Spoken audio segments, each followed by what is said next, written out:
Bem-vindos a mais uma aula do curso História do Cristianismo e do Espiritismo. Hoje é a nossa videoaula 23 e o tema é o papado.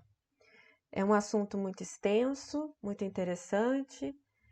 São praticamente 2000 anos de história dessa que é a instituição humana mais duradoura e temos muitos assuntos a falar e é óbvio, né, pelo pouco tempo que temos para explorar, que não é possível falar de todos os aspectos. Então, eu vou selecionar alguns aspectos mais interessantes, algumas personalidades mais marcantes aí em relação ao papado e falar um pouco dessa história e dessa trajetória. Para iniciar, eu gostaria de passar um vídeo raro para vocês do Papa João 23, em que ele falará sobre a missão do Papa, para a gente entender um pouquinho.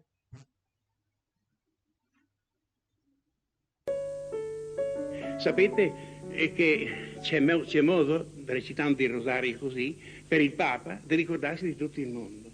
Sapete dove metto i bambini, per esempio? I bambini, non solamente i figli dei cattolici o dei non cattolici, ma tutti quanti i bambini. Quando sono al terzo mistero e davanti a Gesù che nasce, appare bambino e inizia quello che è il grande compito dell'unione della divinità con l'umanità, del cielo con la terra.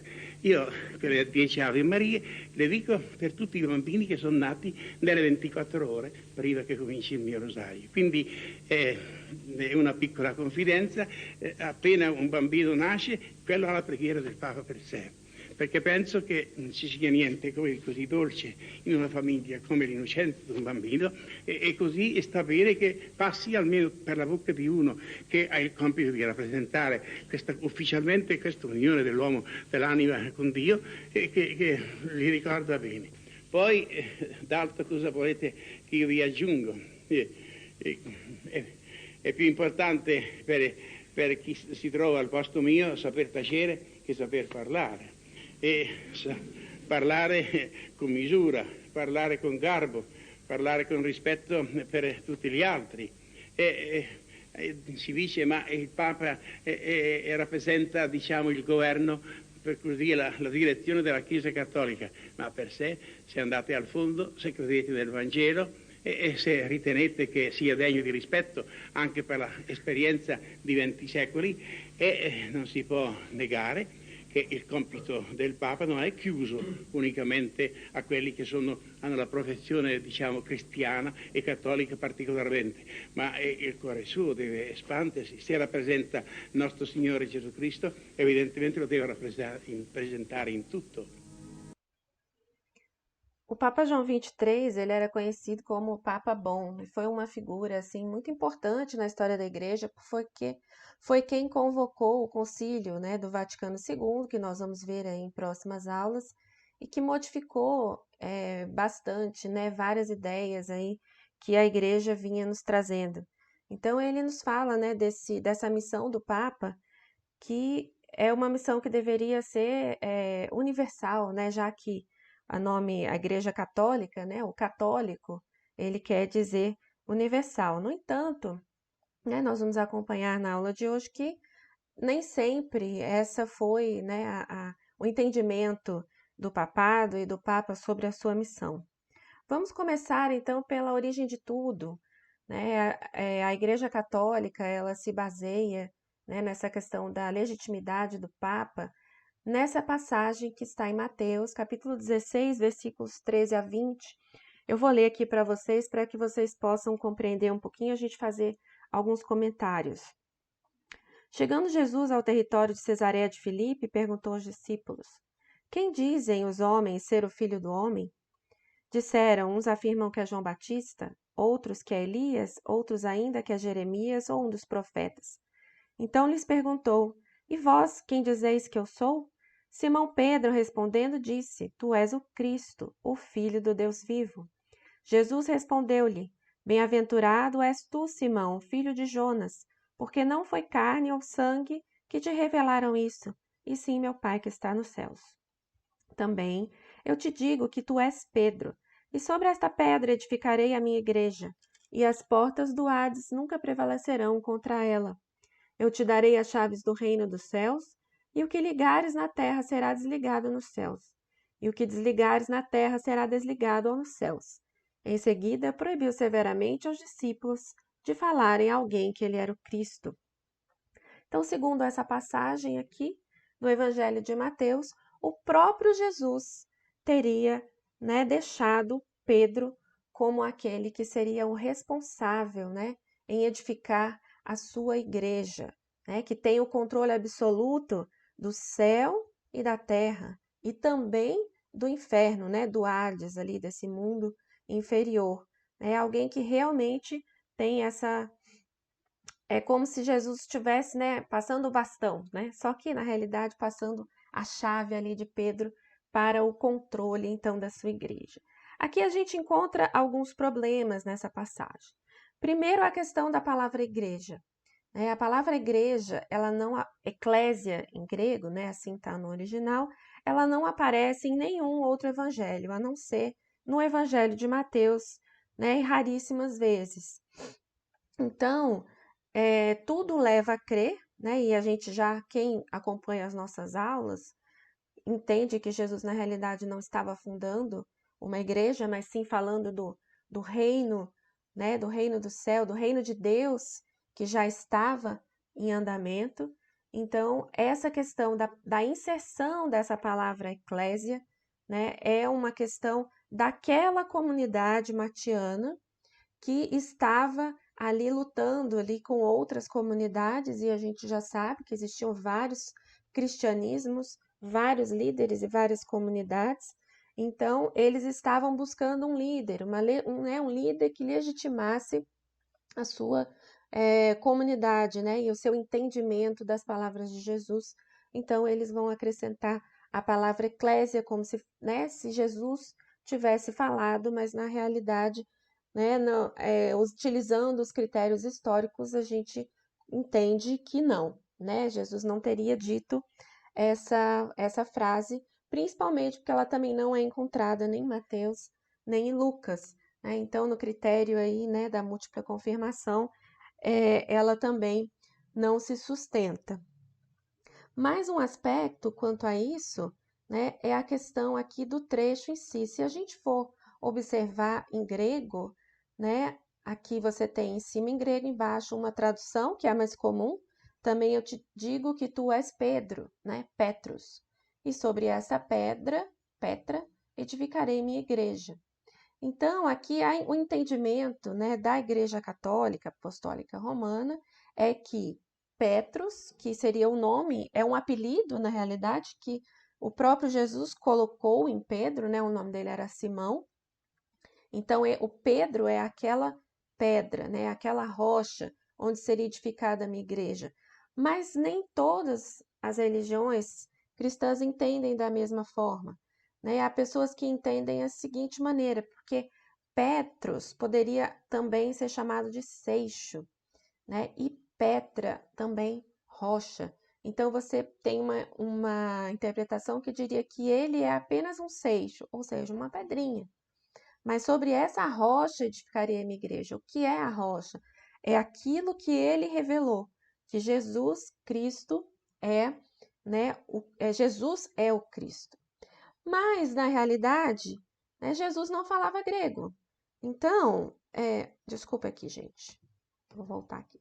Na realidade, Jesus não falava grego. Então, ele falava aramaico. Em aramaico, a palavra só existe uma palavra que é Cefas, né? Que tanto é o nome, né? O apelido de Pedro, quanto seria pedra ou seixo ou o que quer que seja. Então, na realidade, é uma discussão aqui, né? Tanto quanto inócua do ponto de vista histórico, porque tudo leva a crer realmente que Jesus não tenha falado essa frase. E aí é um problema muito sério, porque toda essa questão do papado, né, na Igreja Católica Apostólica Romana está fundamentada nessa legitimidade de Pedro, né, de ser aquele que o próprio Jesus escolheu para liderar a sua igreja. E tem mais um aspecto, né? Quando a gente analisa o próprio Evangelho de Mateus, a gente encontra Jesus falando, né, sobre uma igualdade entre os discípulos, Não permitais que vos chamem rabi, pois são todos irmãos. Nem permitais que vos chamem guias. O maior dentre vós será o que vos serve. Então, a gente vê que nesse momento Jesus está dizendo que são todos iguais, né? E aquele, então, que é o superior é o que mais serve. Então, a gente encontra uma discrepância, né, de entendimentos aqui em relação a essa questão da liderança dos apóstolos. Vamos falar um pouquinho do perfil de Pedro nas Escrituras, tá? Eu separei alguns elementos aqui para... Eu não vou ler, depois eu deixo aí para vocês, se quiserem ler os trechos, né, para entender exatamente o que está falando, mas eu separei alguns que falam um pouco desse Pedro, né, nas Escrituras. Então, em Atos, a gente fica sabendo que ele era iletrado, ou seja, analfabeto, e que ele não tinha posição social, então ele era uma pessoa simples, né? Não era uma pessoa rica, nem alguém da nobreza.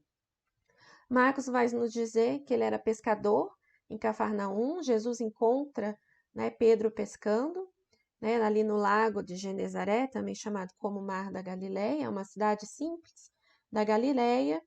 A gente tem a famosa negação de Pedro, né, que prometeu para Jesus que não negaria ele de maneira nenhuma e depois negou 3 vezes. Então, né, o Pedro das Escrituras mentia, inclusive. E também em 1 Coríntios a gente tem Paulo dizendo que Pedro era casado e que ele viajava com a sua esposa, né, nessas viagens de pregação. Então é uma ideia muito diferente, né, de que a gente faz do Pedro, né, que a gente conhece hoje. Então esse primeiro apóstolo, né, aquele que foi o primeiro apóstolo escolhido nos sinóticos, tá? Porque em João, André, que era irmão dele, foi escolhido antes. Ele é o primeiro a figurar em todas as listas de apóstolos que aparecem. E segundo a tradição, e aí a gente já vai ter aqui a inserção de um novo elemento, de algo que não está expresso nas escrituras, né? Ele residiu na capital do mundo antigo, ou seja, Roma, e morreu lá. Então, essa construção, né, esse entendimento desse Pedro, ele vai então sendo modificado com a disputa de poder entre os bispados de Roma, Constantinopla, Antioquia, Jerusalém e Alexandria. Roma quer se impor em relação às outras. Então, ela precisa, né, elevar essa figura de Pedro para que ele seja superior a todos os outros. Então, o resultado, né, é esse. Então, a gente já tem um Pedro, que é um santo, que é o detentor das chaves, que é um homem sábio, né? Inclusive, existem epístolas, né? A epístola de Pedro atribuída a ele no Novo Testamento, né? Na Segunda Aliança, mas, né, hoje a gente sabe que, na realidade, não foi ele que escreveu. E aí, em relação a essa questão, né, de Pedro ter sido aquele que recebeu as chaves e que fundou a Igreja de Roma e que está, né, foi sepultado na Igreja de Roma e por isso a Igreja de Roma é a mais importante, é aquela legítima entre todas as outras, a gente tem alguns aspectos aqui históricos para tratar. O primeiro é que a Epístola aos Romanos, escrita por Paulo, né, aproximadamente no ano 50, ela não cita Pedro em Roma, tá? Então é de se estranhar. Ué, mas né, se Pedro tivesse fundado, realmente ele não teria sido citado? Mas tem mais. Né? Irineu, no século II apenas, é que vai dizer que a Igreja de Roma foi fundada por Pedro e Paulo. Mas, na Epístola aos Romanos, Paulo fala expressamente que ele nunca estivera em Roma. Inácio, também no século II, não relata nenhum bispo em Roma, né? Apenas existiriam presbíteros. E isso tudo, então, nos leva à conclusão de que não se sabe quem fundou a Igreja Romana. Quem fundou foram cristãos romanos anônimos. O primeiro bispo de Roma, quem foi? Segundo Irineu, foi Lino. Segundo Tertuliano, foi Clemente.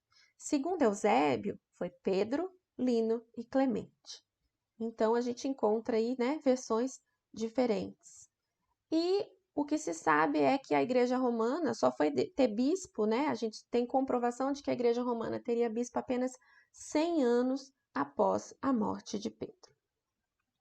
Em relação ao martírio de Pedro, né, diz que teria acontecido durante a perseguição de Nero no ano de 64 e que ele teria sido crucificado de cabeça para baixo, segundo Eusébio nos conta na História da Igreja, escrita no século II. No entanto, a gente não encontra, né, na Bíblia nenhum relato sobre a morte de Pedro. Onde é que está o documento mais antigo que fala desse martírio de Pedro? Num texto apócrifo, conhecido como Atos de Pedro, que é datado do século II, então não foi escrito por Pedro, e que tem uma conotação gnóstica, né, muito diferente da interpretação ortodoxa, né, da Igreja Católica Apostólica Romana. Então veja que a tradição da Igreja, ela não se baseia apenas nas Escrituras. Quando é de interesse, eles utilizam trechos de alguns desses textos apócrifos, né, que não foram considerados inspirados para entrar no cânone, e, no entanto, eles são utilizados, né, para legitimar, né, uma história ou a tradição quando é necessário. Então, a gente tem até um filme antigo, né, que falava justamente dessa passagem que está no Atos de Pedro, em que Pedro está fugindo, né, da perseguição de Nero para não morrer em Roma, e aí ele encontra Jesus no caminho e Jesus está voltando, né, indo para Roma, e ele pergunta: Quo vadis, Domine? Ou seja, onde vai, Senhor? E Jesus disse que estava indo para Roma para ser crucificado novamente. Então Pedro teria entendido, né, que ele deveria voltar, né, e morrer, né, no martírio, e teria sido isso que teria acontecido, segundo, né, esse Atos de Pedro do século II, que foi depois adaptado, né, pela tradição da Igreja para dizer, então, que Pedro morreu em Roma, que ele foi enterrado em Roma, né, ali onde hoje, né, está ali a Basílica de São Pedro, e que por isso, né, a Roma detentora desses direitos de Pedro e também das suas relíquias é a maior entre todas as outras dioceses. E aí, como é que foi essa questão da ascensão de Roma, né, querendo ser a primeira entre seus pares? A gente tem que entender que o bispo de Roma, inicialmente, ele era prestigiado, mas ele não era cegamente obedecido. E o nome Papa, ele era atribuído a todo líder de comunidade cristã, que era visto como um pai para aquelas pessoas, e não exclusivamente para o bispo de Roma. Ela vai buscar primazias por questões políticas. Quando a mudança da capital romana vai para Bizâncio, né, para Constantinopla, então Roma fica isolada, e nesse isolamento ela acaba sendo favorecida. Com a queda do Império do Ocidente, a Diocese de Roma vira o centro do conhecimento acadêmico, teológico e administrativo, e ela ganha muito poder com isso. O bispado romano vai passar a chamar a si a responsabilidade de ser o tribunal das questões de fé. Arrola-se como sé apostólica e como apostólicos os estatutos ali instituídos, e exige referendar decisões tomadas em sínodo.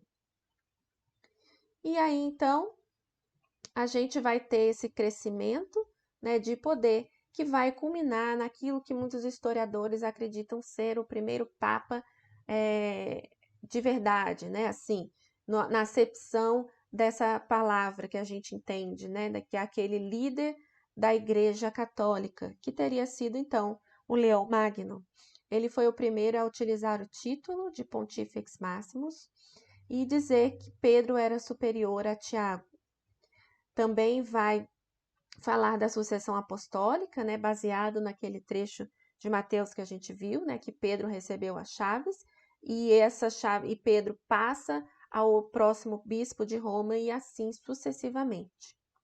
Ele ficou muito conhecido, né, por ter sido uma das pessoas que estava na comissão que foi negociar com Átila Uno, né, antes deles invadirem Roma, e afinal, né, Átila Uno não invadiu, então muitas pessoas atribuíram a ele uma espécie de milagre. Mas quem, né, conhece a história aí sabe que foram vários outros fatores que fizeram com que ele não invadisse a cidade, mas, né, foi aí, vamos dizer assim, fazendo a fama. E também houve um outro momento muito importante, durante o Concílio de Calcedônia, ele vai enviar uma carta, né, criticando a postura de Eutiques em relação à natureza de Jesus, e essa carta, ela foi aclamada e foi muito aceita por aquelas pessoas que disseram que Pedro falou pela boca de leão. Então ele era realmente aquele, né, inspirado por Pedro, inspirado por Deus e que tinha legitimidade para decidir sobre essas questões de fé. Então, após Leão, Gelásio vai dizer que a autoridade do bispo de Roma, a autoridade sacerdotal é absoluta. Símaco vai dizer que Roma é soberana a qualquer outra instância. Então, enquanto as igrejas do Oriente faziam, né, disputas teológicas, e nós vamos ver isso aí na aula de concílios, a igreja romana, né, se utilizava de uma estratégia expansionista, consolidando o seu poder político religioso. Em relação ao poder econômico, a gente tem a doação de Constantino, que já foi falado anteriormente, né, que foi, na realidade, uma falsificação, mas que serviu para que a igreja, né, conseguisse aumentar as suas terras, né? Lembrando que na Idade Média a terra era a maior riqueza, né? Então quem tinha terra tinha riqueza, tinha poder, né? Tinha vassalos. Então esse poderio, essa hegemonia romana, então vai se firmando, vai crescendo cada vez mais, até que a gente chegue ao primeiro dos grandes papas, que foi Gregório VIII, no século XI. Ele formulou conceitos católicos de milagre, de visões, de santos, relíquias e cânticos. Ele também foi um papa superior a todos os outros na igreja, né? E afirmou que o papa era superior a todos. Ele consagrou bispos e disse que só o papa poderia consagrar os bispos, e o que era um problema muito sério na época, porque os nobres, né, a gente tinha a questão da investidura leiga, né, onde os nobres escolhiam os seus bispos e colocavam ali aqueles que lhes eram favoráveis. Então, chega Gregório e fala, não, só o Papa pode escolher, e é óbvio que isso vai deixar esses nobres bastante descontentes. Ele vai invalidar o sacerdócio de padres casados, ele vai obrigar o Henrique VI, né, a se prostrar diante dele como um penitente, né, por conta aí de divergências entre os dois. O Gregório ele vai impor o interdito, né, que era uma ferramenta que o clero tinha bastante poderosa, porque durante esse período não eram rezadas missas, as pessoas não poderiam ser enterradas em solo consagrado, não receberiam a extrema unção. Então, a gente lembrando, né, que na Idade Média existia um grande medo do inferno, né? Essa questão do inferno, do demônio, do sobrenatural, ela era muito presente. E as pessoas tinham essa esperança, né, de que a vida após a morte é que seria a vida eterna, a vida boa. Então, quando se negava, né, para essas pessoas esses sacramentos, né, essa oportunidade da vida eterna, é óbvio que a população fazia muita pressão nos nobres. Mas foi uma vitória, né, que o Gregório teve, no entanto, depois, né, o rei vai então retomar o seu poder, vai acabar prendendo o Gregório e ele vai morrer exilado. Então a história dele, né, foi uma história aí de um grande homem, mas, né, que subiu muito e acabou levando um grande tombo, né, por assim dizer, e acabou então morrendo no exílio. E aí a gente tem aqui, vou destacar para vocês o Papa mais poderoso, né, que teria sido Inocêncio III. Então aqui a gente vai ter um momento de auge, né, do auge do poder do Papa. O Papa, então, né, para Inocêncio, ele era o representante de Cristo na Terra, portanto, ele tinha poder absoluto. Se Cristo é Deus, se Deus criou tudo, e todas as coisas, então ele tem o maior poder.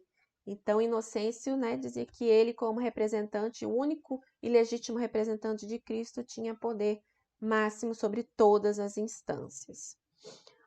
Ele, então, vai utilizar esse poder para subjugar, inclusive, reis.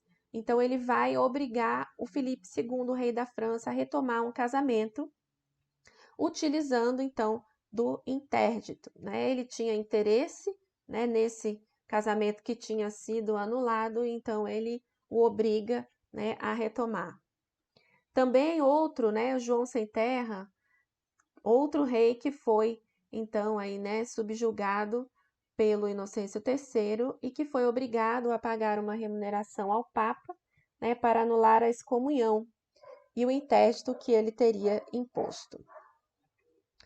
Ele sagrou então Otto IV, né, como imperador do Sacro Império Romano Germânico e também foi o responsável pela sua deposição, né, quando Otto não agiu, né, da forma como Inocêncio queria. Ele também vai convocar o Quarto Concílio de Latrão, onde vai ser consolidada essa autoridade papal que ele, né, já se utilizava. E ele é responsável também por acolher, né, Francisco de Assis e Domingos de Gusmão, né, a ordem franciscana e a ordem dominicana no seio da Igreja Católica. E aí existem, né, algumas histórias curiosas e interessantes dizendo de quando Francisco foi a Roma e se encontrou com Inocêncio, né, para então poder seguir, né, com a sua ordem, para que tivesse a bênção do Papa sob a sua ordem. E aí dizem que ele chegou lá, né, muito simples e que o Papa, muito pomposo, teria dito que ele deveria passar a noite no chiqueiro, que o lugar dele era um chiqueiro. E aí que o Francisco teria realmente passado, voltado todo sujo no dia seguinte, e o Inocêncio teria ficado impressionado, né, com ele. E também tem uma outra história de um sonho, né, que diz que Inocêncio sonhou que tinha um pobre carregando, né, a igreja nos seus ombros, sustentando essa igreja, né, e não sabemos, né? Existem muitas histórias aí por trás, a gente não sabe exatamente o que aconteceu, mas o Papa Inocêncio entendeu, né, que essa ordem franciscana poderia funcionar, mas que ela não seria, não, assim, não teria autoridade em termos de fé, né, de alterar as questões de fé. E aí vai se acirrando, né, as disputas entre a Igreja do Ocidente e a do Oriente. Em Roma se formou o Sacro Império. Em Constantinopla, né, continuava o imperador. Né, e lá se formou uma doutrina do Césaropapismo, onde o imperador ele interferia diretamente, né, na questão da direção da igreja. E foram surgindo crises como a crise iconoclasta, né, que dividiu muito no entendimento se era permitido ou não a adoração, né, e o uso de ícones e de imagens de santos dentro das igrejas. O isolamento de Roma, né, a questão geográfica, que ficou longe dessa influência, né, do César, né, aí a gente tem um fortalecimento, né, dessa Roma por ter ficado isolada, mas ao mesmo tempo isso vai fazendo com que ela fique mais distante da Igreja de Constantinopla.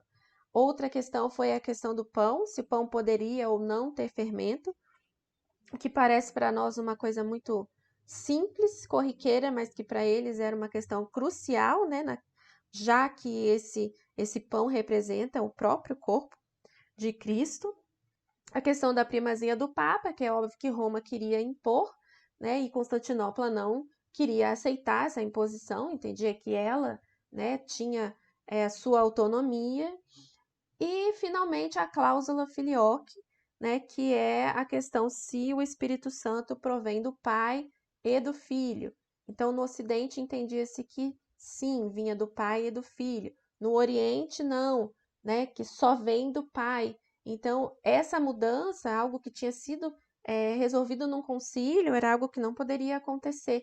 Então, os ocidentais, né? O Papa de Roma estaria indo contra a fé e todos esses fatores e muitos outros fatores culminaram, então, na no cisma, né, que acontece em 1054, com a excomunhão recíproca do patriarca para o Papa, do Papa para o patriarca. Então, a Igreja ocidental e oriental rompeu definitivamente. E logo depois, a gente vai começar a ter alguns problemas de cisão dentro da Igreja de Roma, como, por exemplo, o cativeiro de Avignon. Então, a gente tem uma disputa ali entre o Bonifácio VII e o rei da França, Filipe o Belo. Filipe o Belo queria cobrar impostos, né, do clero e Bonifácio não aceita.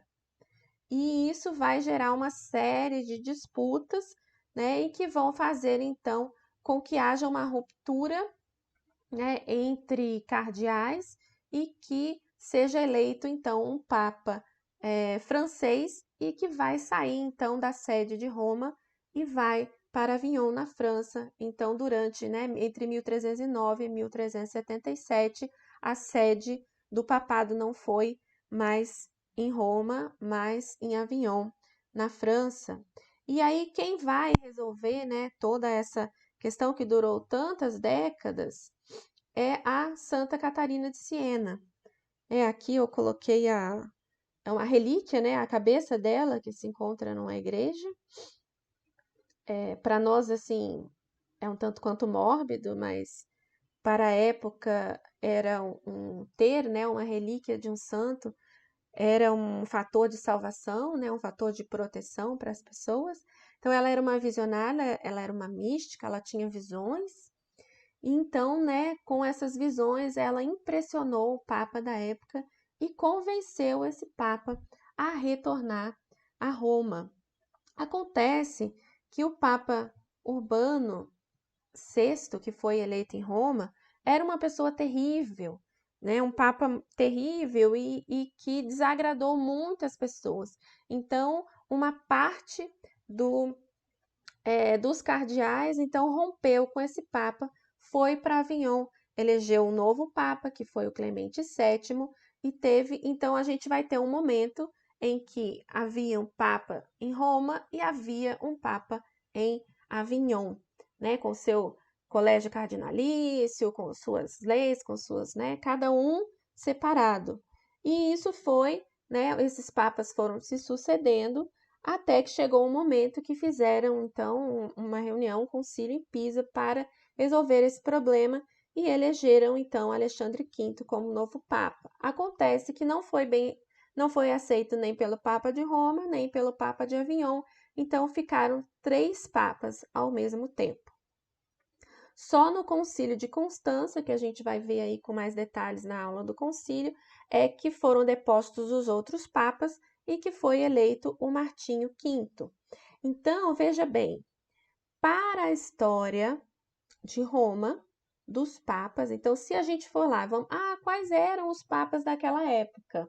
A gente vai pegar uma lista de papas, não vai aparecer Clemente VIII, Bento XIII, nem Alexandre V, nem João XXIII. Então, esses ficaram como antipapas. Então, eles não entram nessa lista oficial. A lista oficial, então, fica com os papas de Roma e esse Martinho V, que foi, então, eleito. Então, quem presta atenção, eu falei no início sobre João 23. Falou, mas João 23 era aquele lá do vídeo, mas como que tem um outro João 23 aqui? O que acontece é que esse João 23 era um antipapa. Então, o nome dele não vale, né? Ele desaparece da história, né? E aí um outro papa que vai querer se chamar João, e aliás, João é o nome mais comum entre os papas, é o que mais tem, é o João. Então, ele assume esse nome de João 23, porque seria o próximo, né, João ali na linha de sucessão. Então, aqui, né, uma curiosidade para a gente entender um pouquinho o que significa essa figura do antipapa. Então, vamos falar um pouco sobre a questão dos abusos no papado, né? Vamos começar a falar um pouquinho. Foram muitos, infelizmente, né? É um capítulo muito triste dessa história, mas é importante que a gente entenda, né, que nem tudo foram louros, né? Nem tudo foi paz e amor aí nessa história do papado. Uma história muito interessante, bastante conhecida, é do Papa Estevão, o sexto, né, que mandou exumar, né, o cadáver do Papa anterior e fez o que ficou conhecido como Sínodo do Cadáver, né? Ele fez um julgamento póstumo. Então existia uma querela aí da duquesa Giltruda que queria que o Lamberto, né, seu parente, fosse eleito imperador. E o Papa Formoso, que é esse aí, né, que está aí na cadeira, sendo julgado póstumamente, ele se recusou. Então, depois que ele morreu, houve, né, um movimento para que fosse eleito um papa favorável. E esse papa, junto, né, com ela ali, com a duquesa, tinha um ódio tão grande, né, do Papa Formoso que mandaram desenterrar e fizeram então esse julgamento, onde ele foi acusado de várias coisas aí, né, absurdas. E então ele foi, os dois dedos que ele usava para abençoar foram arrancados. Ele foi jogado no rio. O corpo dele foi recuperado, foi enterrado. Depois ele foi desenterrado de novo, foi jogado outra vez. Gente, olha, coitado do Papa Formoso, porque assim, né? O corpo dele ali veio e voltou, sofreu aí uma série de violências, né? Coitado, pobre, né? Demorou muito para ele conseguir descansar em paz.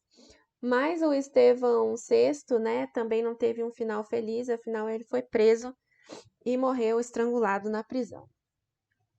Outro capítulo, né, que é bastante conhecido, um capítulo triste da história dos papas, foi conhecido como a pornocracia papal no século X e recebeu esse nome por conta da influência de várias cortesãs, né, que elas tiveram ali nessa eleição e nos papas e nessa manipulação, né, todo esse movimento aí do papado. Durou 130 anos, foram 33 papas, dentre eles 10 foram assassinados, vários foram presos e exilados e foram 4 antipapas durante esse período. Então essa influência dessas cortesãs começa com a Teodora, né, que foi responsável pela eleição de 4 papas, né, influenciou. A filha dela, a Marósia, envenenou a mãe, né? E o Papa João X, que era amante da Teodora, matou o marido da Marósia. Então aí teve uma questão familiar aí bastante problemática e violenta e que vai continuar dando reflexo então nesse papado. O Papa Sérgio III, que mandou assassinar 2 papas, ele era amante da Marósia desde que ela tinha 15 anos. A própria mãe entregou a filha para que fosse amante do Papa. Os dois tiveram um filho, que acabou também sendo eleito Papa, que foi o Papa João XI, que foi Papa aos 21 anos. Então, veja, na história do papado, a gente tem um Papa que foi filho de um Papa com uma cortesã. Outro filho dela, da Marósia, o Alberico, ele prendeu a mãe, né, deixou ela presa ali por 54 anos, até que quando ela já era bem idosa, ele a asfixiou.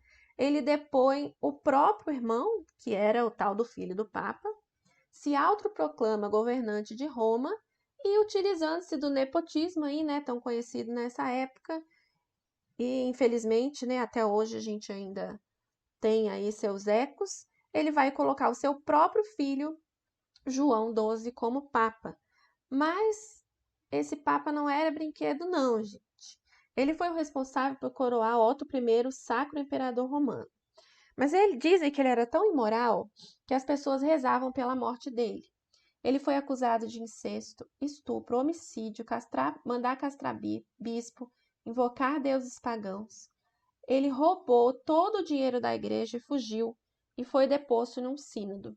mas depois ele retomou o papado, depois o seu sucessor mandou executar 63 envolvidos e mutilar vários bispos e nobres que ficaram envolvidos nesse sínodo que o depois, e o fim dele, então, né, ele foi morto por um marido com uma martelada na cabeça. O marido encontrou ele, né, ali com a esposa, né, no ato ali, e acabou matando ele com uma martelada na cabeça.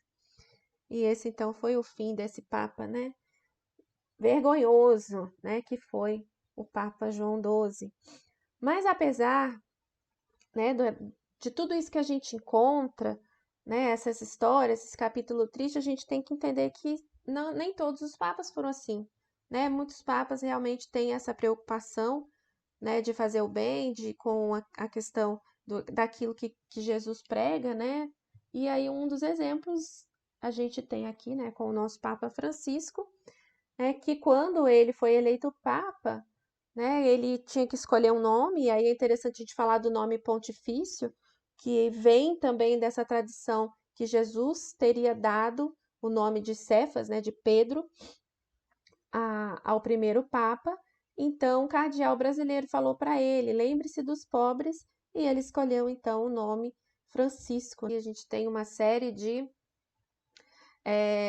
chamadas, assim, né, de notícias em vários meios de comunicação, né, e falando então dessa intermediação, né, entre a aproximação entre os Estados Unidos e Cuba, que foi realizada pelo Papa Francisco. Então, a gente tem um depoimento aqui de Obama dizendo que quero agradecer particularmente a sua santidade, o Papa Francisco, por demonstrar com seu exemplo moral a importância de se lutar por um mundo como ele deveria ser, não como ele é. O cubano Raul Castro também agradecendo as gestões do Vaticano e ao Papa Francisco. E aí a foto histórica, né, de quando Obama visitou Cuba e encontrou o Raul Castro em março de 2016, né, e muito por conta dessa ação política, né, que o Papa Francisco realizou. A gente tem o Papa, ele tem milhares, milhões de seguidores em todo o mundo. Então a influência dele, apesar do Vaticano ser muito pequeno, a influência dele vai muito além dos muros do Vaticano. Aqui a gente tem uma foto, 3 milhões de pessoas na praia de Copacabana, na Jornada Mundial da Juventude em 2003, para ver, né, o Papa Francisco.